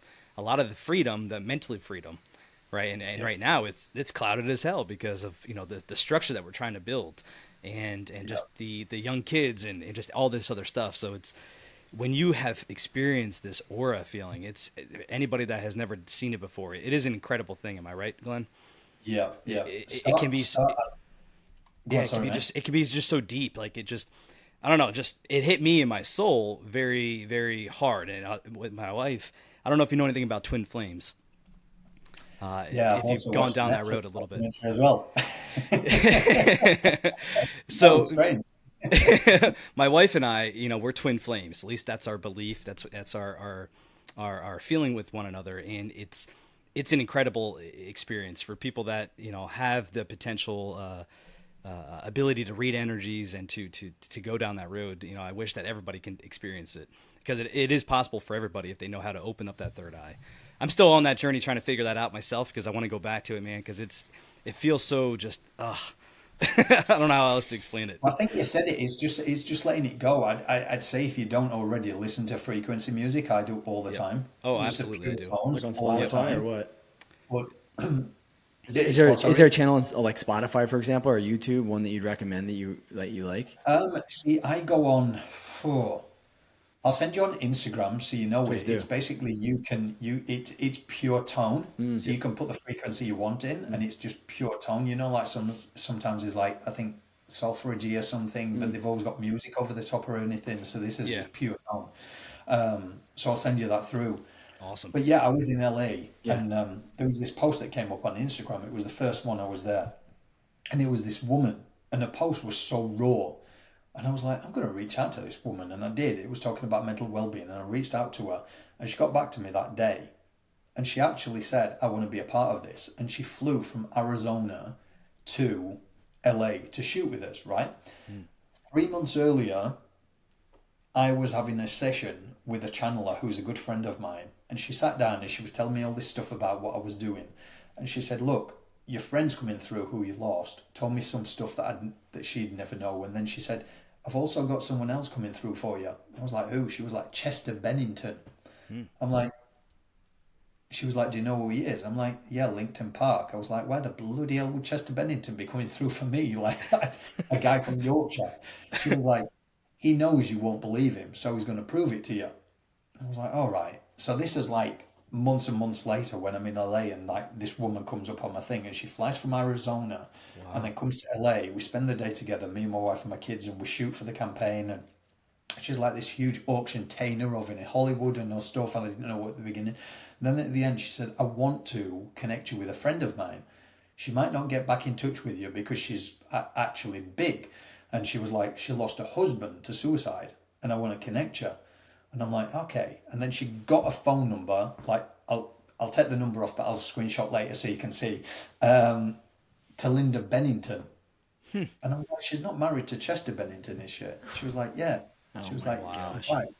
And I was like, holy shit. So I told her the story, and like hairs were up here. Oh yeah, and I just got goosebumps myself, man. I told my friend about it, like the channeler. She was like, told you. He said that he'd show you that it was around. But at the time when we don't think of these, we think, how the bloody hell?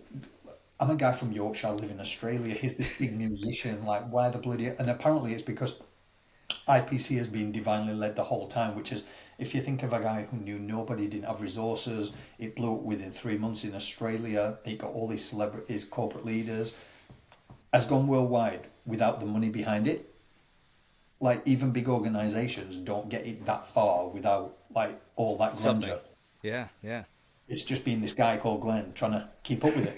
Yeah, it's kind of channeling through you, right? Like ultimately you're just... And that's the thing, if you do it by purity and of good heart and you do it in the right intent, and that's the people that have come along have felt that clearly, because if you think about it, I was on a TV show once, and this woman said to me, and like the clips on my social media, and I look like a complete idiot because she stuns me. It's like live, and she was like, so this campaign is just blown up and you've got like some of these huge names behind you, and what is it about you, Glenn? They've trusted you with their story, Glenn. And I'm like, yeah, I suppose so. I've never heard it like that. Like this, just a guy from Yorkshire just taking photos. Like, I don't know what is about me. Yeah.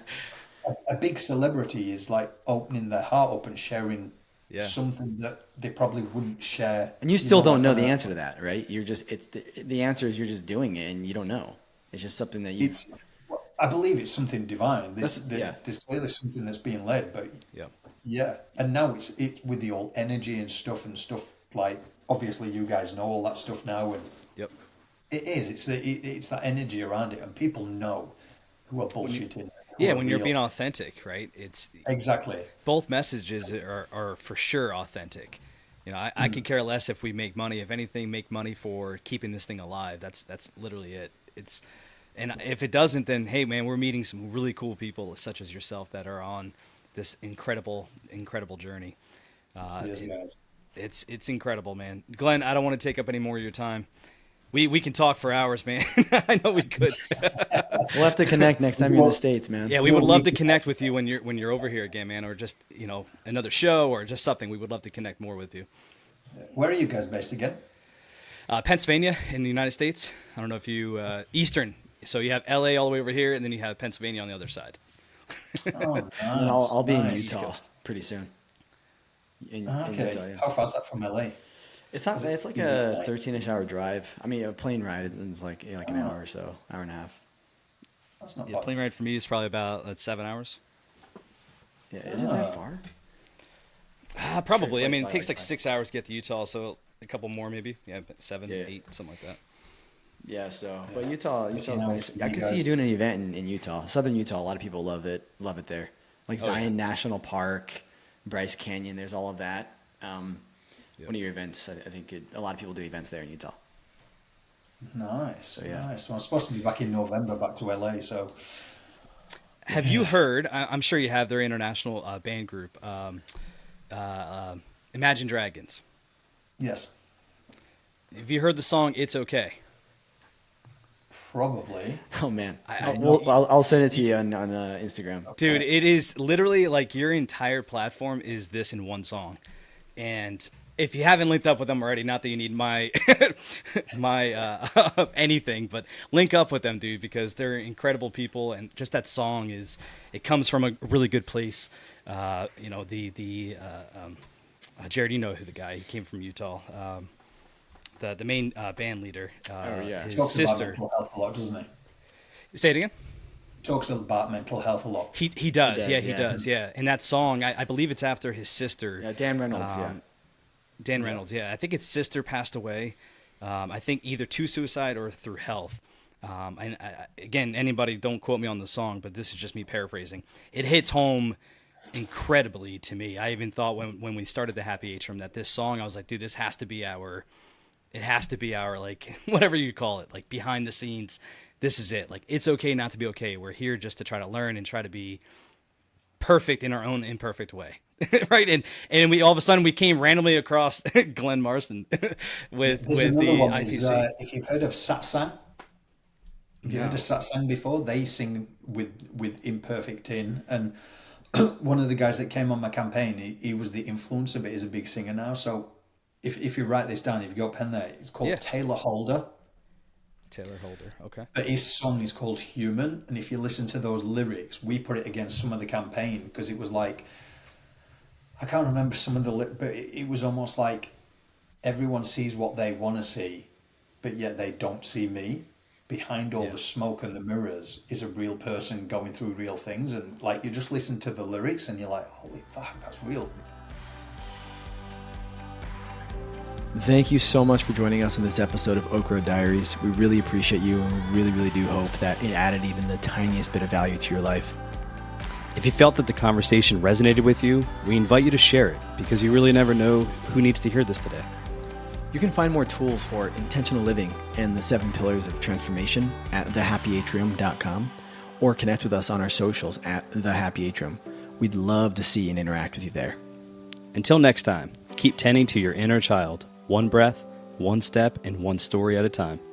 Take care, and we'll see you down the road.